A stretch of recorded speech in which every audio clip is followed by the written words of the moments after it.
பேசுறான் politics. Hello ladies and gentlemen, Fengal புயல் பாதிப்பு நாடாளுமன்றத்தில் பேசியிருக்காங்க. எல்லா ஊருக்கும் தலைவர்களும் விசிட் அடிக்கிறாங்க. பாத்தியா மேன்? தலைவர்கள் வர்றது இருக்கட்டும் தர, உதவிகள் கிடைக்குமான்னு எதிர்பார்க்கறாங்க தர. புயல் வந்தா ஒரு மாவட்டம் 2-3 மாவட்டம் பாதிக்கும்.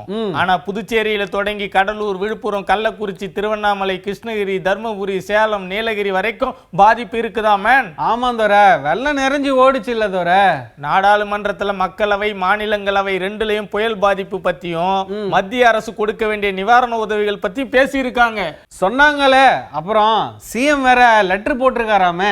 ஆமா, பிரதமரும் முதலமைச்சரும் போன்லயே பேசிக்கிட்டாங்களாம். ஓஹோ. அடுத்ததா மத்திய அமைச்சர்கள் சிலர் வெள்ளம் பாதிச்ச பகுதியை பார்வையிட வரும் வாய்ப்புகளும் இருக்குதான். தலைவர்கள் எல்லாம் ஸ்பாட்டுக்கு வராங்களே தர.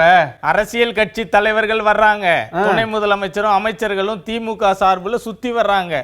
எதிர்கட்சி தலைவர்களும் எம்எல்ஏக்களும் அதிமுக சார்புல பார்வையிடுறாங்க. நிறைய தலைவர்கள் வராங்களா தர? எஸ், கரெக்ட் தான் மேன்.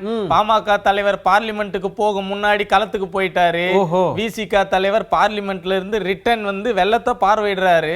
புது கட்சி தலைவர் பத்தி ஏதாவது சொல்லுங்க தர. விஜய் கட்சி நிர்வாகிகள் களத்துல இருக்காங்க. தலைவர் வருகை பத்தி அறிவிப்பு இல்ல. தேமுதிக பிரேமலதா, அதிமுக முன்னாள் பொதுச் செயலாளர் சசிகலா இவங்க எல்லாம் வெள்ள பாதிப்பு ஆய்வு செஞ்சிருக்காங்க. ஆய்வு செய்யறதுன்னா ஆளுநர் வருவாரா தர? கரெக்டா தான் சொல்ற மேன். எல்லா இடத்துலயும் ஆய்வு செய்ய போற ஆளுநர் வெள்ள பாதிப்பை பார்வையிட வருவாரான்னு சில கட்சிக்காரங்க கிளப்பி விடுறாங்க. அத நாமளும் பேச வேண்டாம் மேன். லண்டன்ல இருந்து வந்ததும் புயல் வெள்ளம் பார்வையிட வந்தாரே நம்ம தேசிய கட்சி மாநில தலைவர். ஆமா, அடுத்ததா ஒரு நடைபயணம் திட்டமிட்டு இருக்கோம். தேசிய கட்சியோட மாநில தலைவர் 2ஆம் கட்டமா 234 தொகுதிக்கும் என் மண் என் மக்கள்னு போக போறாராம். அப்படின்னா அதுக்கு முன்னாடி மத்திய அரசு நிவாரணம் வந்துடும், அதானே தர?